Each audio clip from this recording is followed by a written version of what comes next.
Bonjour, bienvenue, welcome guys dans cette vidéo.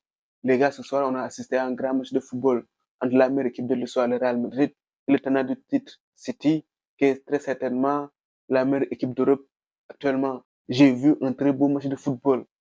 3-3. On commence par la compo des deux équipes. Pas de surprise dans la compo de Carlo Ancelotti. Tchouaméni est aligné en défense centrale. Devant, on retrouve Rodrigo et Vinicius. Du côté de City, il y a eu un choix fort de la part de Guardiola. Ortega a été préféré à Ederson. On note aussi les absences de Kyle Walker et de Kevin De Bruyne. Walker, on sait qu'il est blessé et Kevin De Bruyne est malade, ce qui fait que Akanji a été placé comme latéral droit et comme arrière gauche, on retrouve Vardiol. Au milieu de terrain, on note la présence de Kovacic. Le Real n'a pas entamé ce match de la meilleure manière des possibles. Le Real a encaissé un but très tôt à la deuxième minute sur une super inspiration de Bernardo Silva. Sur ce coup, il a été très malin. Il a surpris Lunin.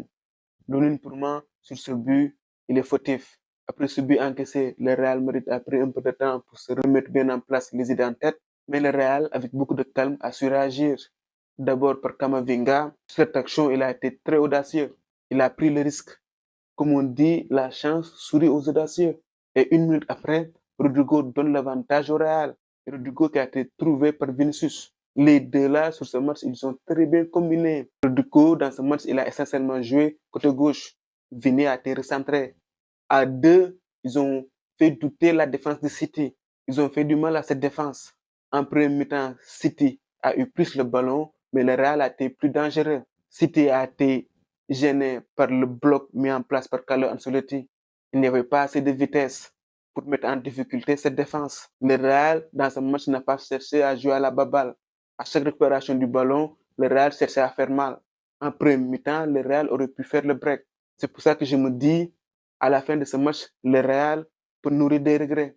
Le Real a un peu vendagé. L'absence de Kyle Walker s'est fait ressentir. En vitesse pure, les défenseurs de City ne pouvaient pas rivaliser avec Rodrigo et Vinicius. En deuxième mi-temps, la donne a changé. La façon de jouer du Real Madrid est énergivore. City en deuxième mi-temps a eu plus d'espace. Et un joueur comme Phil Foden s'est réveillé. City a mieux joué en deuxième mi-temps. Le Real commençait à fatiguer. Quand City a pu trouver les espaces, ils ont marqué par le biais de Foden et Vardiol. Deux magnifiques buts. Ancelotti, à mon avis, il a un peu tardé à faire les changements. On sentait cette équipe du Real un peu dans le dur physiquement, mais il n'a pas fait les changements au moment opportun. City est passé devant, le Real était un peu dans le dur, mais le Real est une équipe qui n'abdique pas. En fin de match, Vini sur un centre trouve Valverde, Valverde qui finit magnifiquement. Le Real n'est jamais mort. En deuxième, City a été meilleur dans l'ensemble. Au final, je me dis que c'est un match nul logique. Alan, sur ce match, il a été maîtrisé par la défense du Real, par Rudiger. Pour sa défense, il a été privé aujourd'hui de son meilleur passeur, Kevin De Bruyne. Mais Rudiger, sur ce match, il a été monstrueux. Il l'a éteint. Il a complètement éteint Alan.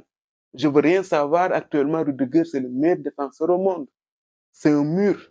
Sur le plan tactique, Carlo Ancelotti a été inspiré en faisant jouer Rodrigo à gauche. Il a fait un très beau match ce soir.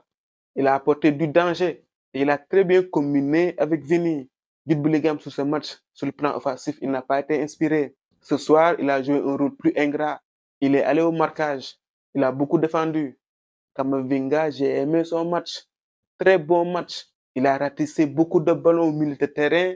Et quand il a le ballon au pied, il progresse. Son but, même si on va me dire que c'est un CC, résume son match. C'est quelqu'un qui va de l'avant. Tony Kroos aussi, il a régalé au milieu de terrain. J'ai aimé la prestation des milieux du Real. Ce soir, c'est le Real Madrid qui nourrit des regrets. Parce que quoi qu'on puisse dire, c'est le Real qui évolue à domicile. Le Real a été tenu en échec par City. Match nul, avantage City. Parce qu'au retour, ils vont peut-être récupérer Kyle Walker et Kevin De Bruyne, qui sont deux éléments essentiels de cette équipe. Même s'il faut noter que le Real a des absences de longue date. Mais le Real Madrid ne pourra pas récupérer ses absents. Sur ce match, le Real pouvait clairement capitaliser à l'absence de Kyle Walker. Parce que la défense alignée aujourd'hui par Pep Guardiola, je ne vois aucun défenseur qui est capable de contenir Vini ou Rodrigo. Le Real peut vraiment nourrir des regrets. En tant que fan de football, en tant que passionné de football, sur le plan du spectacle. Les deux équipes nous ont vraiment régalé. Du côté de City, Bernardo Silva montre qu'il aime bien, qu'il adore jouer face au Real. Il a encore inscrit un but face au Real. Phil Foden, je l'ai trouvé meilleur en deuxième mi-temps. Rodri, qui n'a pas l'habitude de perdre des ballons, ce soir, j'ai trouvé qu'il a perdu pas mal de ballons. Difficile de dire à cet instant précis qui va passer.